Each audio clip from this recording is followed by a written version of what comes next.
Hello,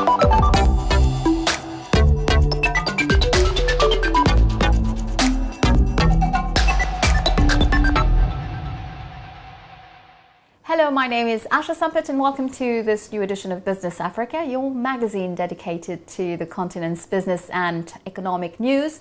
As usual, you can win $150 in our Business Africa game. More details later, but first, today's top stories. Young unemployed Beninese convert to organic farming and meet a strong demand from consumers in search of healthy products. Ecological and organic agriculture is not the best option for many, and there are very few farmers who invest in this sector. Even at the level of public authorities, efforts to increase this type of agriculture are lacking. Learning a man's trade and increasing employment prospects by tenfold. This is what these Congolese women are starting to do, and quite successfully. I have always dreamed of doing a man's job, and this despite people talking, saying that it wasn't good for me. But I remained true to myself. I did what I wanted to do to reach my objective. I believe that when a woman does a man's job, she's more appealing on the labor market. Developing tourism, bringing goods to the markets or going to the hospital during an emergency to save a wounded. A modern road network is what Gabon is aiming for. Quand ils ont fait passer la route, ils ont fait l'installation des panneaux, ils ont mis le forage là, j'ai de l'eau sur place et je ne me déplace plus tellement, je fais tout sur place.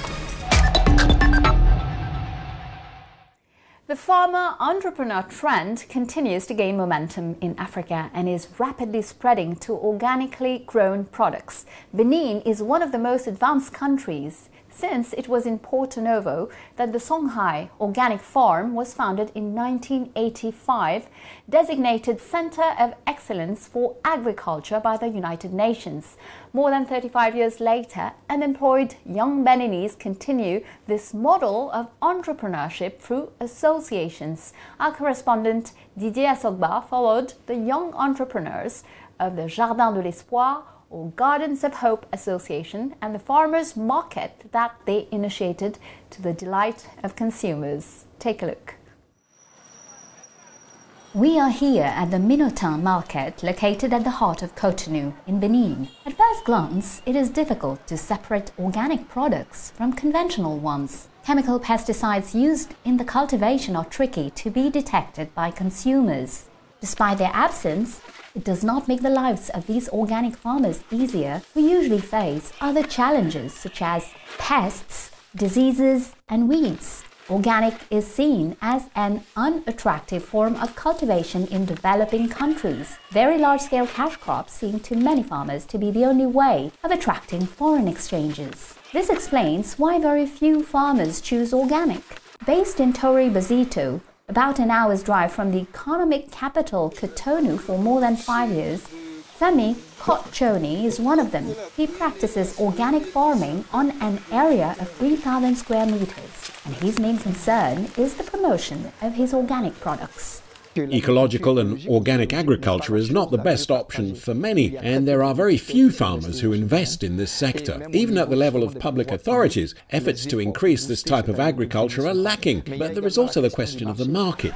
At the market, organic products are sold at the same price as conventional ones. To be sure of what they are consuming, buyers of organic produce look for and identify gardens that practice this form of agriculture. This is the case of Merveille Nanukon, a young hairdresser living in Pidjose, Cotonou. She doesn't hesitate to drive across town to stock up on organic vegetables at the farm Ousmane's Garden of Hope. La plupart du temps, moi, je prends les légumes. Most of the time I buy the vegetables, and as you can see, compared to chemicals, organic products are the best. Les produits bio sont les meilleurs, puisque ça prend du temps à se détériorer. Since their lifespan is longer, it remains good to eat for a longer period of time. And the taste also differs, so I like to consume organic.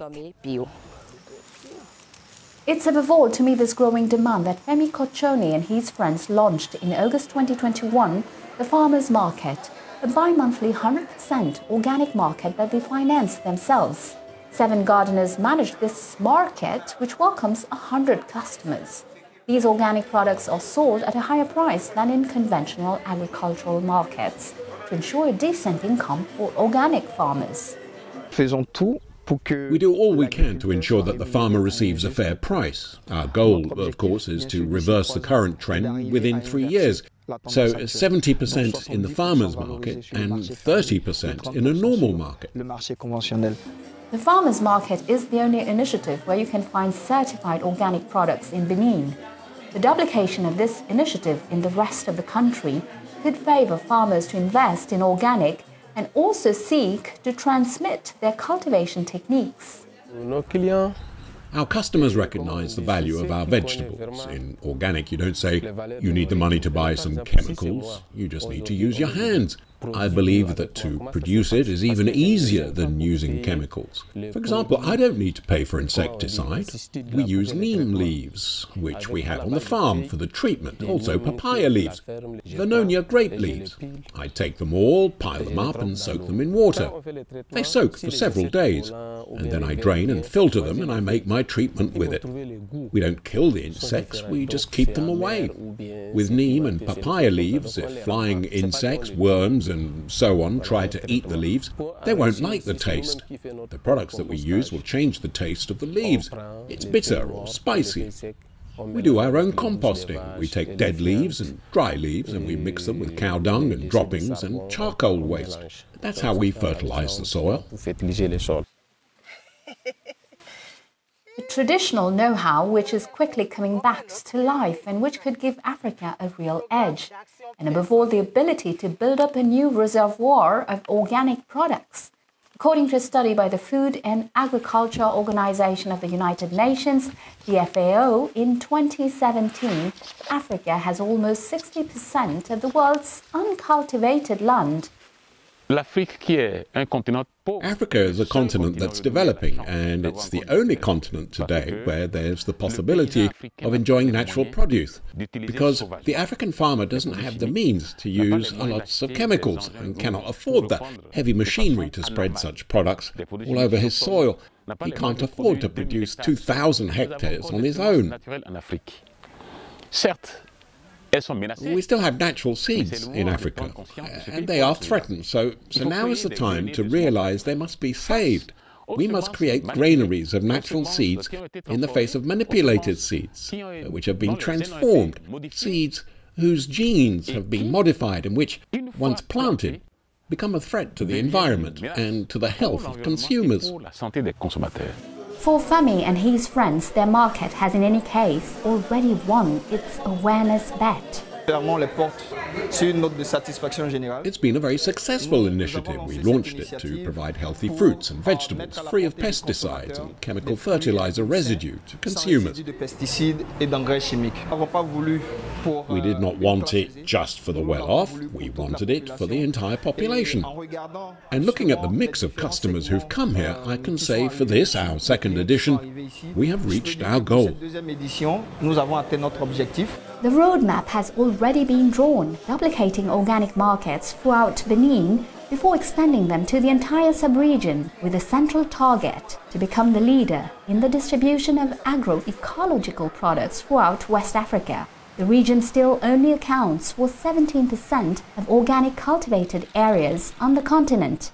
But the trend is towards an increase in local initiatives, with already good export figures for some products such as organic pineapple from Benin or soya from Togo. Well, 2021 will have truly been an exceptional year for commodities. It's been the best growth figures in 10 years. The Bloomberg Index, which tracks 23 commodity futures from energy to metals to crops, ended the year with a 27% increase, its best score since the financial crisis of 2008.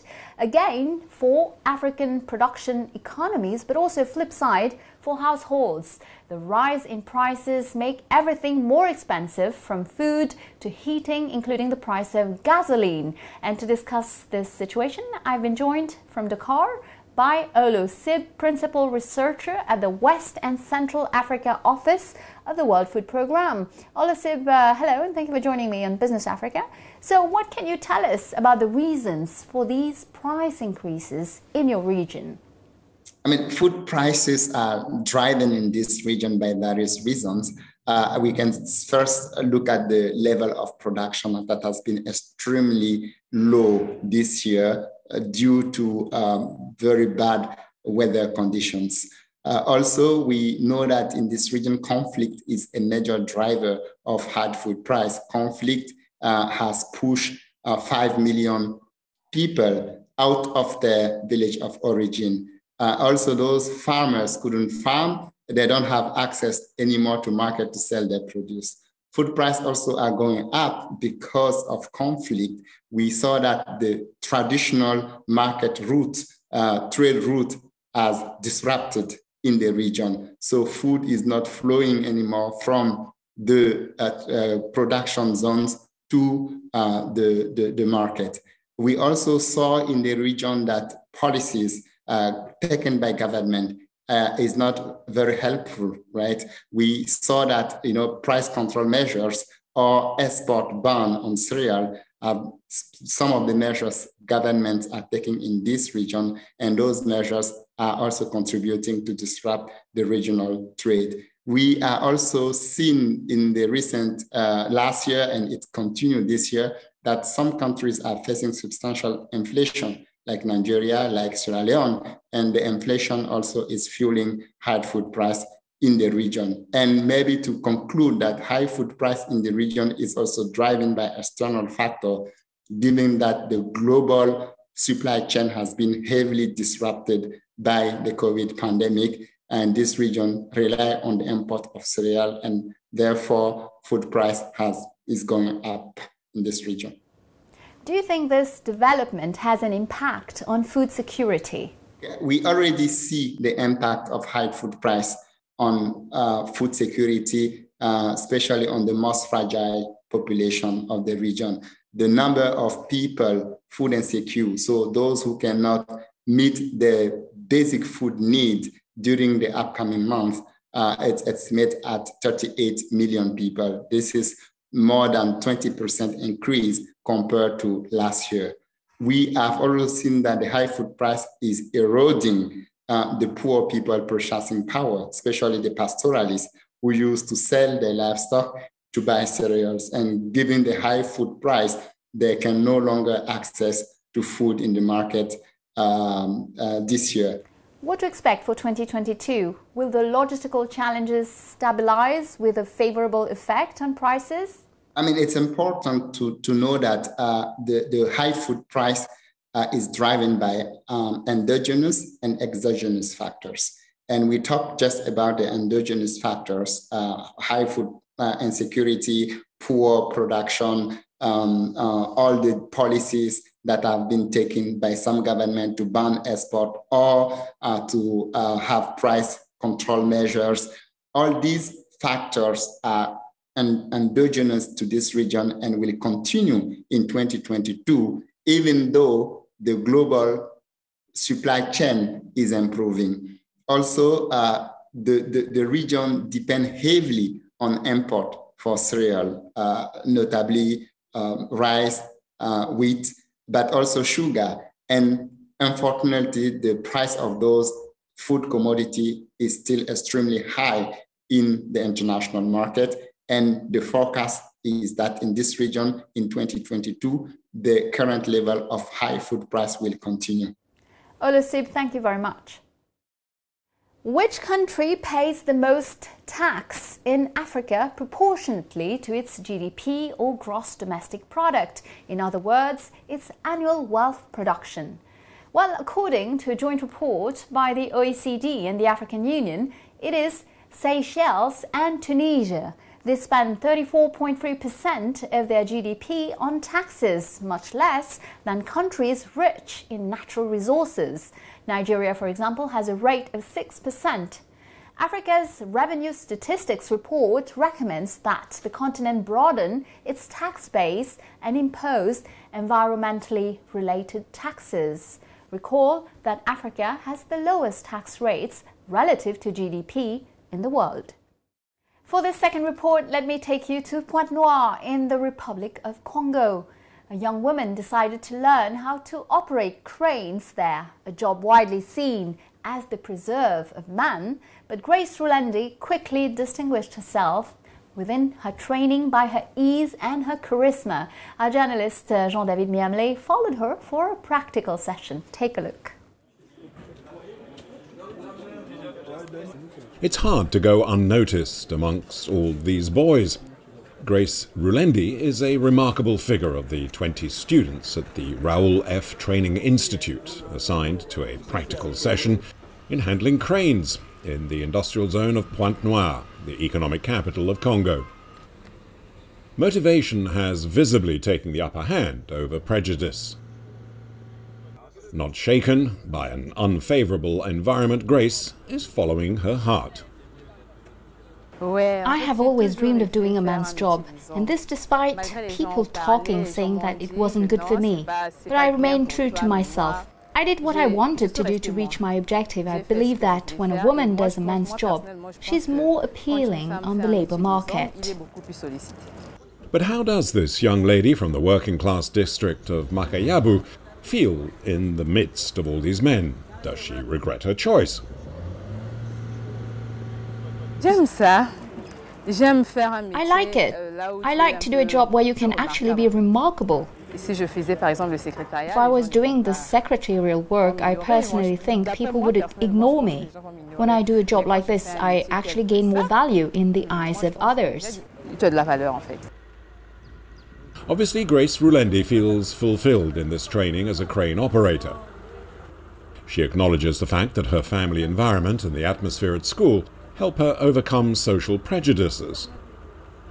Yes, the training is simple. It's good training. It's really good. The people around me didn't expect a girl to do this. And as soon as I arrived, they were all happy.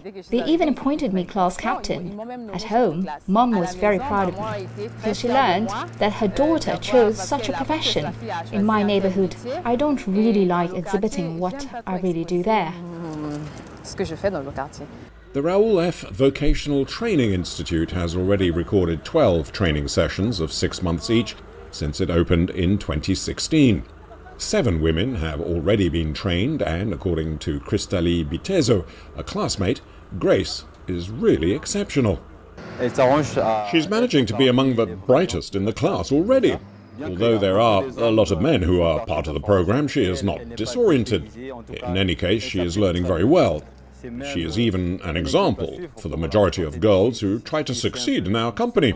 Anyway, Grace, she's a role model. At the Raoul F. Vocational Training Institute, the example of Grace Rulendi and also all the other ladies who preceded her in the training is very encouraging and a great way to eliminate prejudice and help improve women's condition. Contrairement aux mythes, hier, contrary to myths, we thought that these were jobs reserved for men. In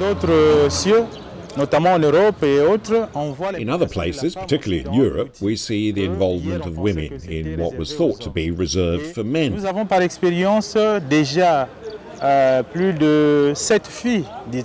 We have had 7 women who have passed through our school to learn.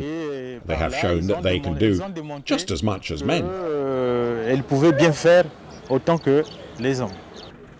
In Pointe-Noire, the promoter of this training institute can already appreciate the small but precious steps of the emancipation of women coming from his establishment in the Congo. The woman today takes responsibility. The responsibility to participate in the various trades which were reserved for men. Yesterday it was difficult to see women do certain trades that men do.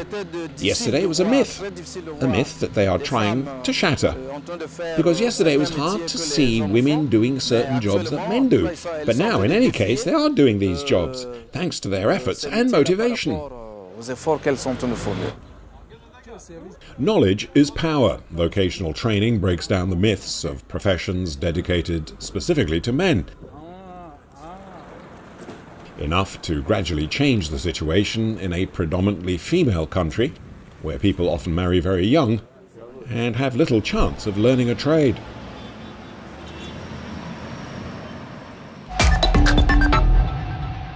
Welcome to the second part of our show.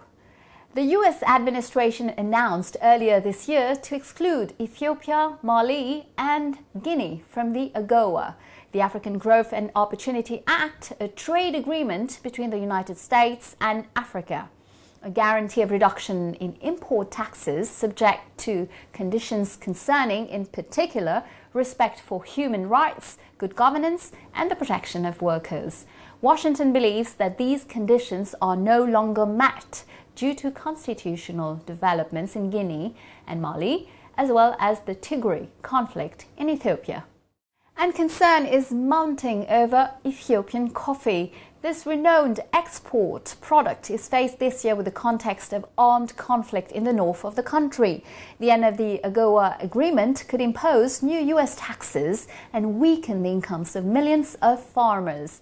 Prices on coffee contracts ended the year high due to climatic conditions and tensions in global logistics. But uncertainty looms over the next few months. It is difficult to predict whether the flow of Ethiopian coffee shipments to the port of Djibouti will not be interrupted by growing insecurity. Africa is also synonymous to cinematographic creations, a significant industry that weighs around $5 billion. 2021 saw streaming giants Netflix and Amazon flirt with Nollywood. The Nigerian industry has registered an agreement between Inglot Studios and Amazon Prime Video, which will distribute its next productions. For its part, Netflix had signed an agreement in 2020 with the entertainment channel Ebony Life and should remain the leader in streaming in Africa. But analysts expect rivalry with the continent's emerging leaders, such as South African Showmax. On top of that, Disney Plus is expected to arrive in Africa this year. According to the World Health Organization, the WHO, with only 2% of the world automobile fleet, Africa recorded a quarter of the road victims in the world in 2016. The main cause, the quality of the road network, a scourge that would also cause the African economies to lose more than 3 points of growth. In Gabon, the authorities have decided to improve road infrastructure with the help of the African Development Bank. Reports by Peter Hume and Mathieu Kumba. If transport is the lifeblood of the economy, then roads are the arteries that help pump not just business, but also social and human development through the nation.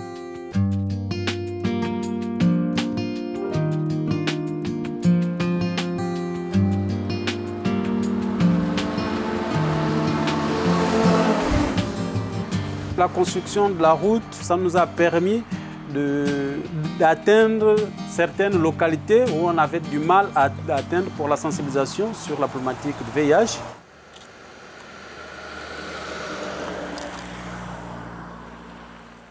Julian Mikolo is a busy man. Not only does he run this sexual health center, but he's also a farmer. Nous allons aller à Rainbow, à 40 km d'ici. The road he's taking is part of a new 105-kilometre stretch of Gabon's National Route 1. The African Development Bank provided 260 million euros to upgrade more than 250 kilometres of road in the country. Là, nous sommes prêts à la récolte. Maintenant, généralement, quand c'est comme ça, qu'est-ce qu'on fait? On amène les femmes déraciner les tubercules, surtout quand on a déjà une commande. Ça peut être vendu sur place, comme ça peut être cheminé ailleurs. The village of Mandilou is typical of dozens that lie alongside the national road. In her late 60s, Monique Gizegou gets her water from a pump a few meters from her home.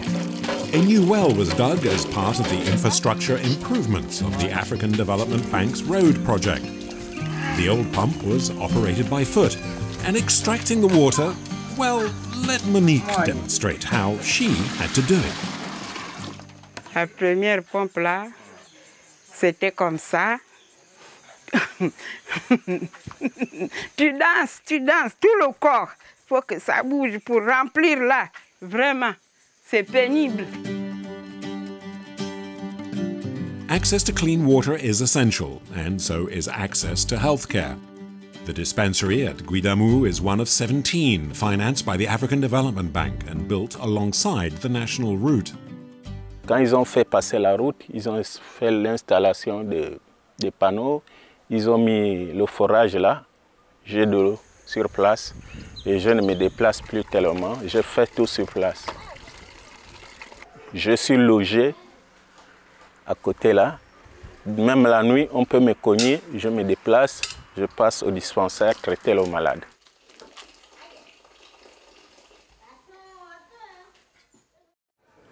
The Mouila transport station is a popular starting point for journeys north to the capital Libreville and all stops along the way. Everyone has their own reasons for travel.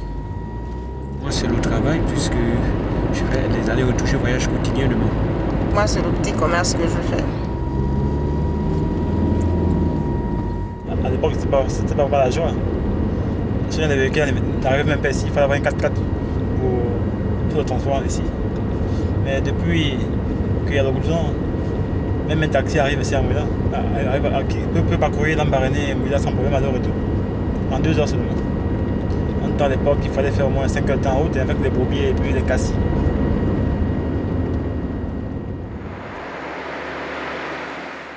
Five bridges were also built. The old one next to the new one over the river Dubu tells its own story. 10 meters wide and nearly 60 long, the new structure towers over the river, and new concrete steps down to the riverbank allow people to wash clothes or utensils and have a little fun too.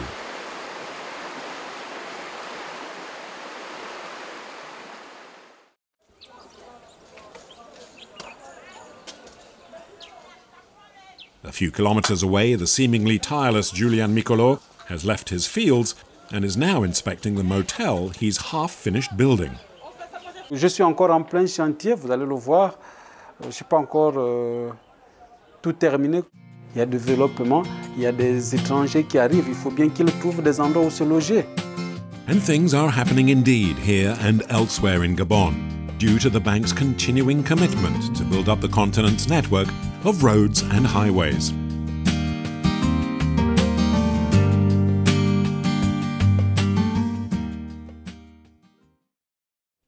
Well, it's now time to reward our loyal viewers of Business Africa. It's up to you to answer to the following questions. If you're drawn among those who have given the correct answers, you will win $150.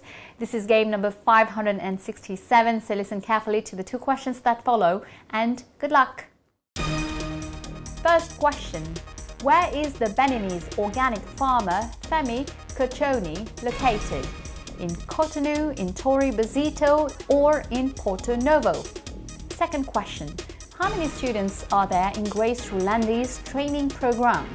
15, around 20, 30? Well, you know the answers. You can participate now by going to our website, africaonair.com, answer the questions, fill out your form, and good luck. And of course, don't forget to include your contact details, name, address, telephone, email, and the number of the game you are entering with the answers, of course. This game, for example, is game number 567. Check out the terms and conditions in the replay section on our news website, africaonair.com. The winner will receive $150 as our winner this week. Congratulations! You gave the correct answers to our game number 566. Here are the details. First question. When was the Beko solar power plant launched in Somalia? Answer: in 2014. Second question. What is the average amount of a cryptocurrency transaction in Nigeria? Answer: $100. Well, that's it. Business Africa is over for today. I'll see you next week, same time, same channel, for a new edition of Initiative Africa. I will speak to Franco-Cameroonian social entrepreneur Yvonne C. In the meantime, you can catch this program again on our news website, africaonair.com, as well as on all our social media channels. Feel free to share, like, and comment using the hashtag Business Africa. Take care of yourselves and see you next week. Goodbye.